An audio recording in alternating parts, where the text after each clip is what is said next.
오늘 설교 본문 말씀은 누가복음 24장 13절부터 17절 말씀까지만 낭독합니다. 그날에 예수께서 부활하신 그날에 그들 중에 둘이 예루살렘에서 25리 되는 엠마오라 하는 마을로 가면서 이 모든 된 일을 서로 이야기하더라.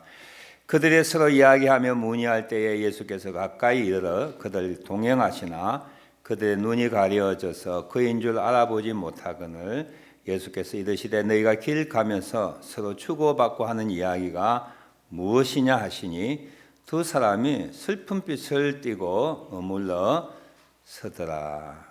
아멘.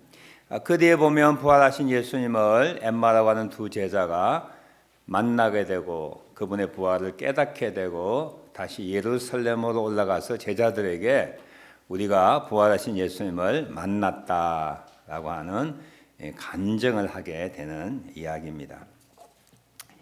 이 이야기 전후에 담겨 있는 이야기를 통하여 정말 우리가 어려움을 만날 때에 쉬운 일이 아니죠. 어려운 일 만날 때에 우리에게 필요한 것이 무엇인가라고 하는 것을 오늘 본문을 통하여 발견하기를 원합니다. 지난 수요일에도 이와 같은 비슷한 말씀을 하였는데요.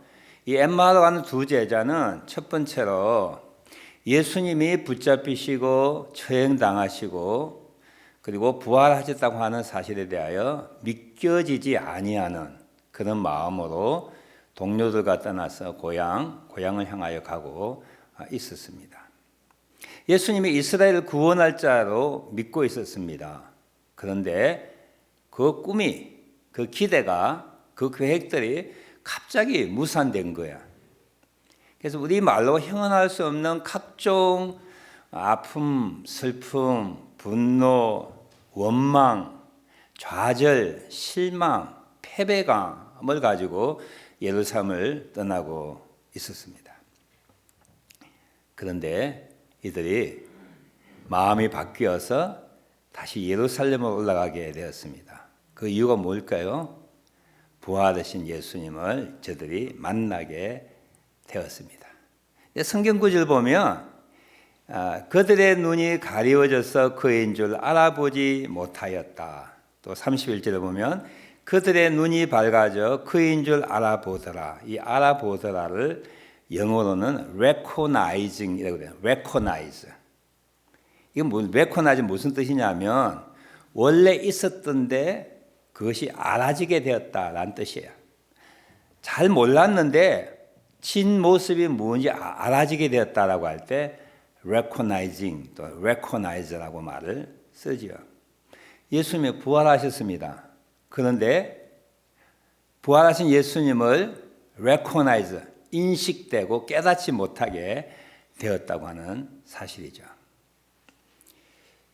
우리도 믿음을 가지고 이 세상을 살아갈 때 정말 이 엠마로 가는 두 제자처럼 여러 가지 사건을 통하여 우리는 고통 가운데 처할 수가 있습니다. 예를 든다면 가정의 불화. 이 사랑하여서 결혼했는데 살다 보니까 이 사람이 내 사람이 아닌 거예요. 그래서 30년, 40년, 50년 말할 수 없는 고통 가운데 짓눌리는 아픔 가운데 가정생활을 하지요. 그런 분이 있을 수 있습니다. 건강에 이상이 생깁니다. 예수님 잘 믿는데도 불구하고 아픈 거예요. 수술해서 아픈 병도 있지만 때로는 수십 년 이어져가는 아픔도 있습니다. 우리 아이들이 건강치 못하여서 정말 평생 짐이 되는 그런 아이들도 있습니다. 장성한 자녀들이 직장을 얻지 못하고 가정을 꾸렸는데 아이들은 염려, 눈 감을 때까지 부모에게는 힘듦이 되지요. 경제적인, 관계적인 파국이 일어날 수 있습니다. 그리고 각자, 우리 앉아있는 우리 모두에게 각자 다양한 사건과 일들을 통하여 우리가 불안하고 염려하고 두렵고 그것이 너무 커지면은 살 의욕조차 없어지는 그런 일들이 생기기도 합니다. 이건 믿는 자라고 해서 피할 수 있는 일이 아니지요. 믿는 자도 믿지 않는 자처럼 다양한 사건과 일들을 통하여 그런 고통 가운데 처할 수가 있습니다. 엠마오로 가는 두 제자가 그런 상황을 만났습니다. 슬픈 빛을 띄었습니다. 그리고 아직도 예루살렘에 남아있는 동료들 떠나는 아픔이 있었습니다. 기대했던 꿈들이 무산되었을 때 오는 좌절감과 실망감이 있었습니다. 고향으로 돌아가면 동네 사람들 뭐라고 자기들 모멸하고 무시할지에 대한 예견한 마음이 마음속에 무겁게 짓누르고 있을 수도 있었습니다. 그런데 이들이 갑자기 고향으로 가던 발걸음을 돌려서 예루살렘으로 올라갔습니다. 슬픔이 사라지고 기쁨이 충만하게 되었습니다. 잃어버렸던 사명을 다시 확인하게 되었습니다. 믿겨지지 아니했던 예수님의 부활이 믿어지고 부활하신 예수님을 만나게 되었습니다. 이런 일들이 엠마오로 가는 두 제자에게 있었지요. 환경이 변했습니까? 아닙니다. 무슨 일이 일어났을까요? 오늘 성경 본문에 보면 정확하게 가려워졌던 눈이 밝아졌다. 이미 존재했음에도 불구하고 부인했던 예수님의 부활이 깨달아졌다, 알아졌다 라는 말로 설명하고 있습니다. 오늘도 저나 우리 앉아있는 우리 교우들이 이 땅을 살아가며 당하는 여러 가지 힘들 때문에 짓눌릴 수가 있습니다. 그것이 한 달 계속될 수가 있고요. 어떤 경우는 1년 계속될 수가 있고 어떤 경우에는 10년, 모세의 경우에는 40년이라고 하는 회환과 절망과 분노의 시간이 모세에게 있었습니다. 중요한 것은 오늘 여러분께 권고하고 싶고 저에게도 말하고 싶은 내용은 그런 것에서 우리가 당할 수가 있지만 잘못된 기분 그리고 분노의 마음, 실망스러운 마음 그런 것에서 우리가 극복하고 헤쳐나가야 된다라고 하는 사실이고 그것을 하나님이 원하신다는 것입니다. 어떻게 그것이 가능할까요? 마음의 눈이 밝아지는 것. 영적인 견해를 발견하게 되는 것. 하나님의 관점으로 내 인생을 바라보는 하나님의 뜻과 계획이 무엇인지 알아지는 것.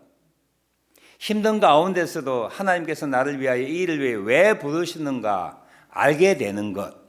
그것이 알아지고 깨달아지고 믿어지고 확인될 때에 우리 힘듦에도 불구하고 우리에게 닥치는 그런 힘듦에서 우리가 극복하고 이겨나갈 수 있다라고 하는 겁니다. 제가 엊그제 박상원 선교사의 간증을 들었습니다. 설교회도 사무실에서 박 선교사님 간증을 들었습니다. 이미 그 간증을 아신 분 아실 거예요. 1976년도에 우리 박상원 선교사의 남편 되신 분이 국비장학생으로 독일에 가서 공부하였습니다. 그 해에 아들이 태어났습니다. 1976년도에 국비장학생으로 독일에서 공부했던 남편이 그 해에 안 믿던 분이었는데 은혜를 받아서 거듭나게 되었습니다. 크게 은혜를 받았습니다. 부인한테 편지로 내가 예수 믿게 되었다. 내가 거듭났다. 너무 좋다. 당신도 예수 믿어야 돼 해서 남편에게 전도받아 믿게 되었습니다. 그리고 조금 있다 보니까 내가 신학교 가야 되겠다라고 통보가 왔습니다. 그래서 독일에서 신학교를 하고 내가 영어로서 신학을 해야 되겠다. 영국에서 신학을 했습니다.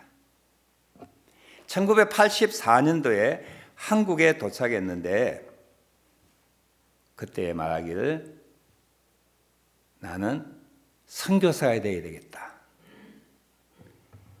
고국을 떠난 지 10년 만에 그 선교사는 또 편지로 나는 아프리카 말라위로 선교 가야 되겠다라고 통보가 왔습니다. 박상원 선교사는 10살짜리 아들 데리고 남편이 보내준 편도 비행기를 가지고 아프리카의 스위스라고 하는 말라위를 향하여 갔습니다. 가는 기간이 10일 동안 걸려서 도착했는데 남편은 바짝 말라 있더라고 하는 거예요. 갔더니만 원주민 집에 얹혀 사는 선교사가 되었습니다. 가난한 선교사가 되었습니다. 말도 하지 못하고 경제적으로 가난하고 여러 가지 힘든 가운데 이 박상원 선교사는 남편과 끊임없이 싸웠다는 거야. 모양은 수두분하게 생긴 평범한 아줌마인데 얼마나 힘들었으면 계속 싸웠대요. 날 이렇게 고생시키려고 아프리카 스위스라고 말하면 나를 불렀느냐고.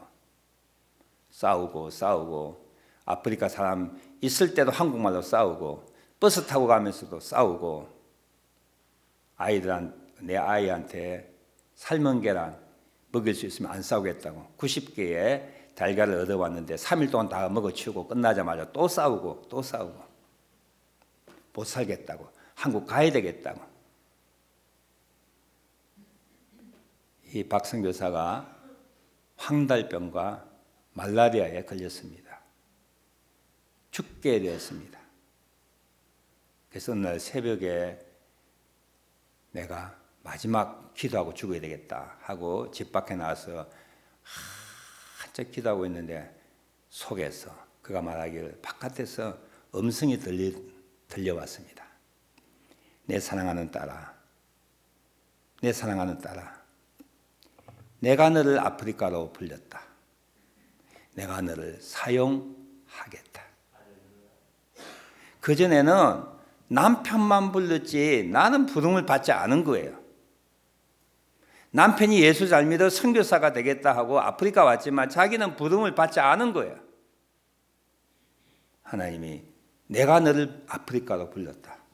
내가 너를 사용하겠다. 모든 죄들을 다 보여주면서 너는 회개해야 된다. 나 예수 잘 믿는 사람인데요. 하나님, 내가 하나님 앞에 좋은 일도 많이 했지 않습니까? 라고 항의하니까 너 거듭나야 되겠다. 나 거듭나지 않았습니까? 아니, 너 이렇게 핑계대는 거 보니까 거듭나야 되겠다. 그는 매 시간의 기도를 통하여 하나님이 자기를 이곳에 보내주셨고 자기를 사용하시고 자기를 거듭나고 새롭게 하셨다고 하는 사실을 깨닫게 되어 그날 새벽에 남편을 앉혀놓고 무릎 꿇고 용서를 빌었다고 하는 거야. 내가 잘못했다. 하나님이 나를 찾아와 주셨다.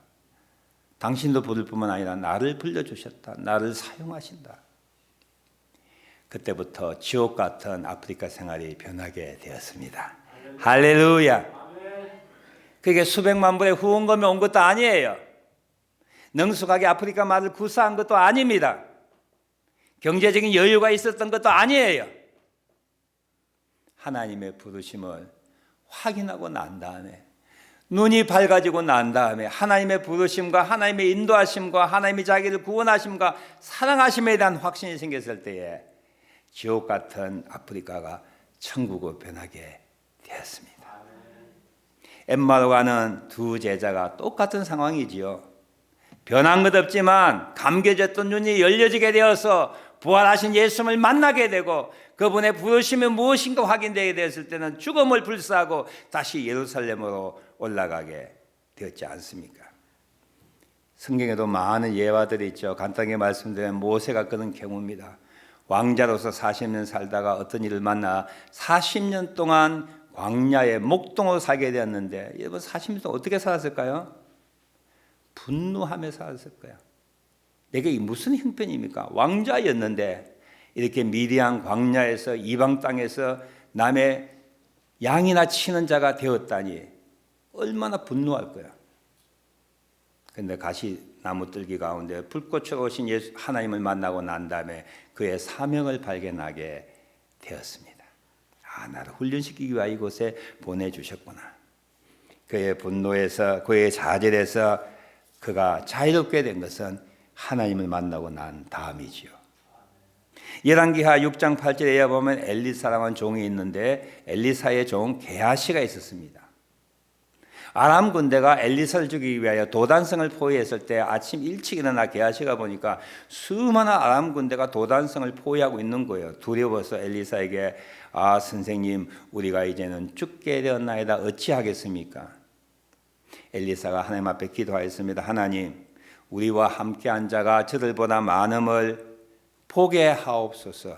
게하시의 눈을 열게 하옵소서 기도하였더니만 게하시의 눈을 열어서 도단성을 감싸고 있는 하나님의 불말과 불병거가 산에 가득한 것을 보게 되었습니다.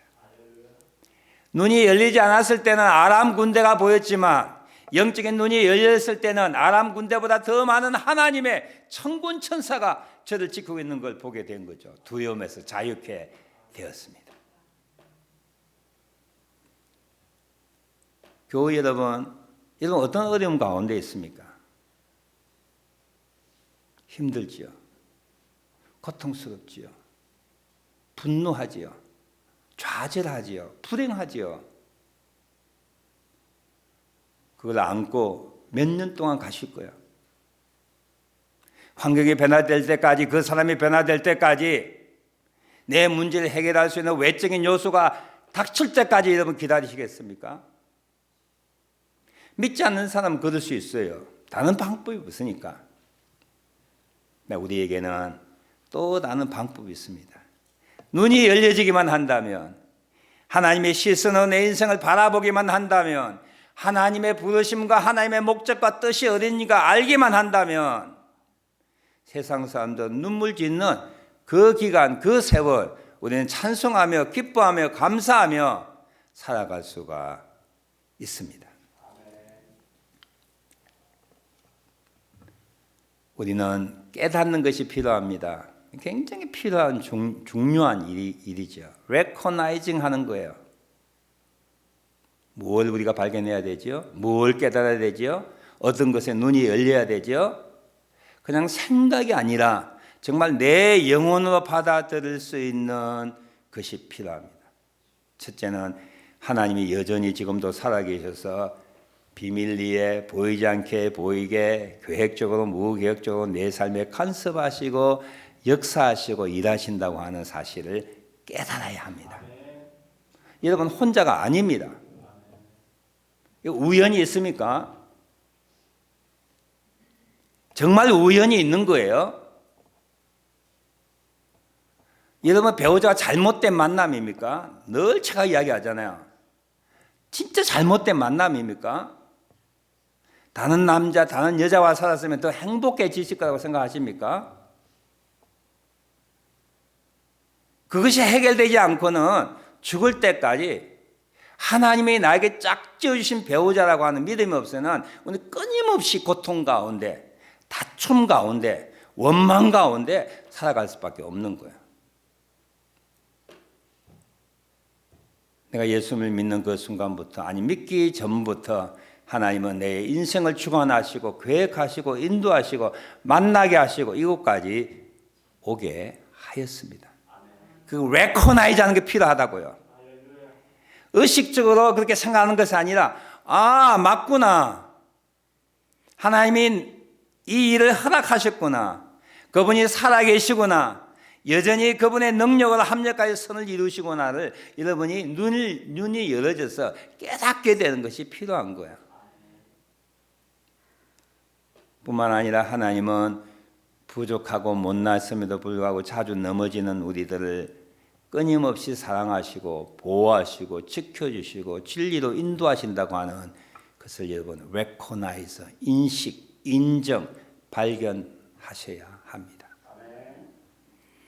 우리 자식 키우면요, 잘난 자식보다 좀 부족한 자식이 너무 마음에 쓰이는 거야. 일거수일투족이 내 마음을 울리듯이 우리가 부족하고 연약해서 제 앞가림을 못하는 하나님의 백성이라 할지라도 우리에 대한 하나님의 사랑이 끊이지 않습니다. 사람들은 우리를 부족하고 떠날 수 있어요. 우리를 못났다고 생각하여 관심을 거둘 때가 있습니다. 우리 부모가 그렇지 않아요. 우리 자녀들에 대하여. 마찬가지로 부족하고 연약한, 자주 넘어지고 실족하고 늘 배워도 깨닫지 못한 우리들 하나님은 여전히 사랑하시고 여전히 보호하시고 여전히 지켜주시고 여전히 복 주신다고 하는 것을 여러분 recognizing, 깨달으셔야 돼요. 뿐만 아니라 우리 속에는 죽음의 권세를 이기신 부활의 영이 우리 속에 계십니다. 질그릇 속에 보배를 담겨놓은 것처럼 우리는 깨어지기 쉽지만 우리 속에 떠나지 아니하고 진리로 인도하시는 하나님 때문에 우리 죽음의 권세가 나를 삼키지 못한다고 하는 것에 대하여 recognizing, 눈을 밝혀서 깨닫고 인정하고 받아들이는 것이 필요합니다. 이 세상을 살아가며 우리는 갖가지 어려움을 만날 수가 있습니다. 그 어려움 때문에 울 수가 있습니다. 고통 가운데 있을 수가 있습니다. 한탄할 수가 있습니다. 불평하고 분노할 수가 있습니다. 때로는 심해지면 죽고 싶을 때도 있습니다. 그렇지만 우리는 기도하면서 깨달아야 될 일들을 발견하게 된다면 제가 말씀드렸던 우리는 다시 일어날 수가 있습니다. 박상원 선교사가 마지막 죽겠다 하고 하나님 앞에 나간 거 아닙니까? 개고생 시키려고 아프리카 나를 데리고 왔느냐. 하나님을 만나게 되었습니다. 기도 중에.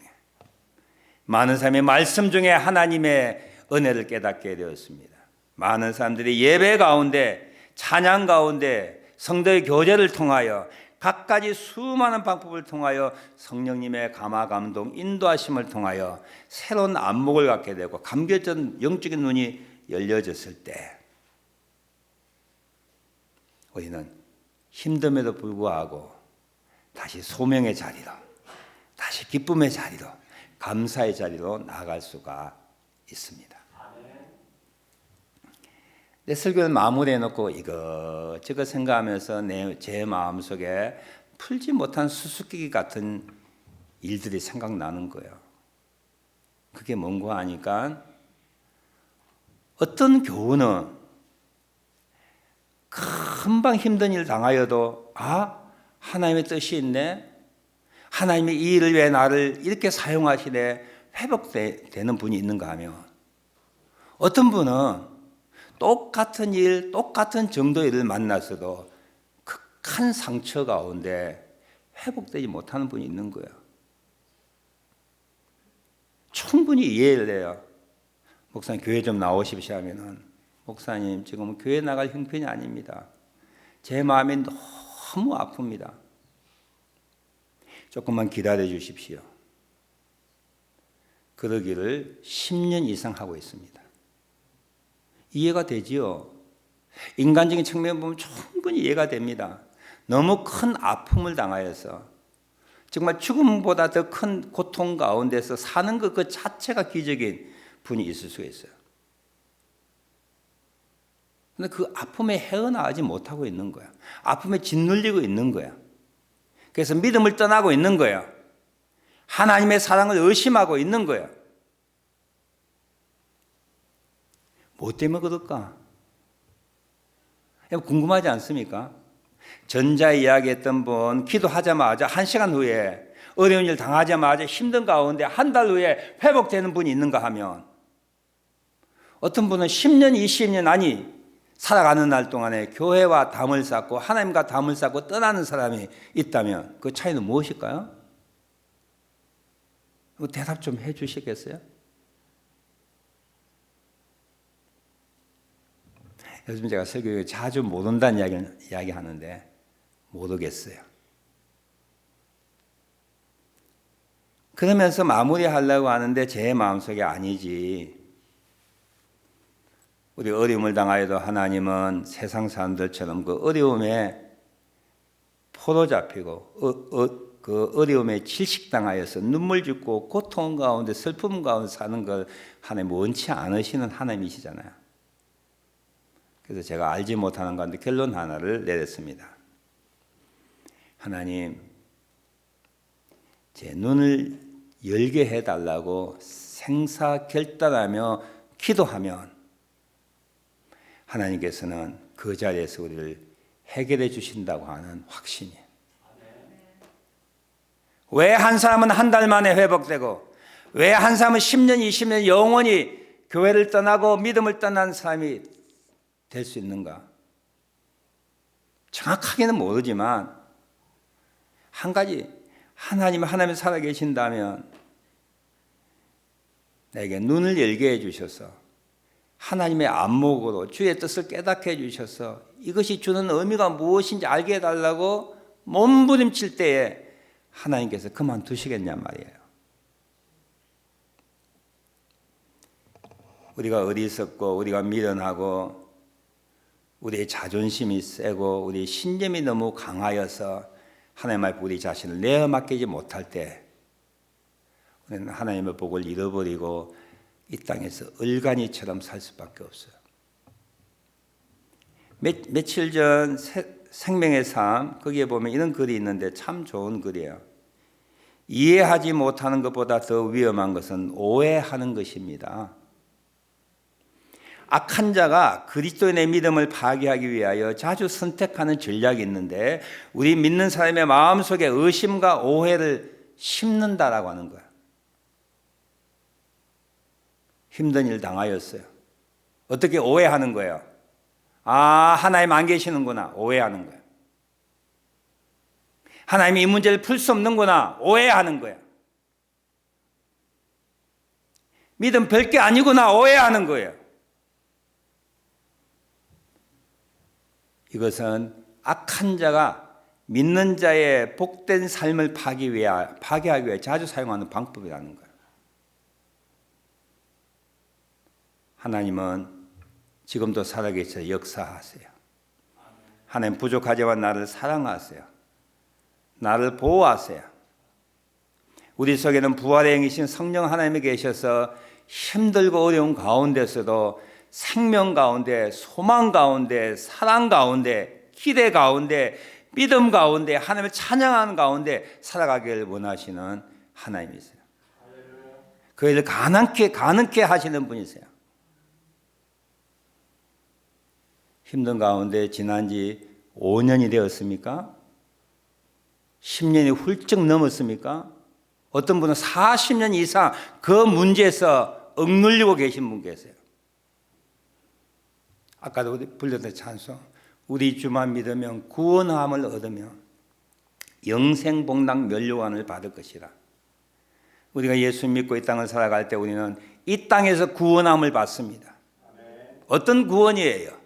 어려운 일 당하여 닥치는 슬픔과 고통과 억눌림에 우리는 구원을 받는 거예요. 더 이상 시간을 끌게 하지 마십시오. 더 이상 내 어떤 오해로 인하여 하나님의 역사를 가로막지 마십시오.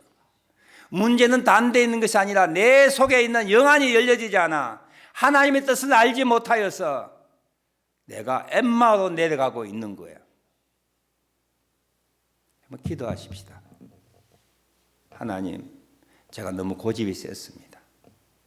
내가 너무 상처가 커서 상처에 짓눌렸습니다. 하나님의 사랑을 오해하였습니다. 하나님이 내 삶에 역사 안 하는 줄 알았습니다. 결혼 문제 내가 정한다고 생각했는데 하나님이 역사하셨군요.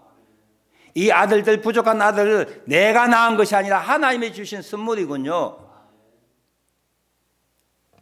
하나님의 관점으로 내 인생을 볼 수 있는 눈이 열려질 때에 깨닫게 될 때에 하나님의 역사를 알게 될 때에 우리는 그제서야 일어설 수가 있습니다. 다시 예루살렘 올라갔던 엠마오 두 제자처럼 소망의 삶을 살아갈 수가 있습니다. 하나님은 우리가 죽음의 권세 가운데 억눌리지 않고 다시 회복되고 일어나기를 원하십니다. 제발 부탁인데요, 남의 말로 듣지 마십시오. 이렇게 사는 것이 내 운명이라고 생각하지 마십시오. 저 사람이 바뀌어야 된다고 말하지 마십시오. 환경이 좋은 환경에 주어지면 된다고 생각하지 마십시오. 내가 바뀌어야 되는 거야. 감겨진 내 눈이 열려져야 되는 거야. 깨닫지 못한 걸 깨달을 수 있는 마음이 나에게 필요한 것이에요. 교회 문제가 아닙니다. 가나다 문제가 아니에요. 배우자 문제도 못난 자식의 문제도 아니에요. 내가 영적 눈이 감겨졌기 때문이라고, 눈을 열게 해달라고. 이미 존재하는 것 하나님의 사랑과 역사하심과 하나님의 인도하심에 대하여 내가 도외시하고 무시하고 간섭 생각지 않은 것들이 나에게서 다가올 수 있도록 내 것이라고 인정될 수 있도록 내 눈이 열리고 깨달아지는 것이 필요합니다. 제발 부탁이에요. 저 자신에게도 부탁이고 제 가족에게도 부탁이고 저와 함께 목회하는 여러분에게도 부탁이야. 이것이 인생이라고 말하지 마십시오. 셀라비, 이것이 내 운명이라고 말하지 마십시오. 이것이 내 팔자라고 말하지 마십시오. 믿는 우리에게는 세상에서 말하는 운명, 팔자, 환경을 뛰어넘는 부활의 영이 역사하십니다. 내 눈이 열리기만 한다면 지옥 같은 아프리카가 천국의 아프리카가 변하는 거야. 눈만 뜨면 끊임없이 몇 년을 싸웠던 그 싸움에서 사명자로 바뀌는 거야. 우리가 어려움을 만날 때 우리가 필요한 건 무엇일까요? 내 눈이 열리는 거야. 하나님의 관점으로 하나님의 뜻으로 내 삶을 조명해 주는 그런 영적 은혜가 필요합니다. 너무 오래 오시지 않으셨어요? 지금 기도할 때입니다. 내 눈을 열어달라고 기도하셔야 돼요. 내가 교만했다고 기도하셔야 돼요. 내 마음이 딱딱해졌다고 기도하셔야 돼요. 내가 무시한 사람이라고 기도하셔야 돼요. 우리 박승 교사가 거듭나지 않았다라고 하실 때 저는 그 간증에 너무 깜짝 놀랐어요. 거듭나지 않았구나. 거듭나지 않았구나. 내가 종교 생활하니까 어릴 때부터 교회 생활하니까 교회 출석하니까 거듭났다고 생각하십니까?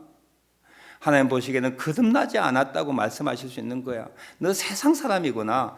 세상의 기준으로 삶을 살아가고 있구나. 내 뜻이 무엇인지 알지 못하는구나.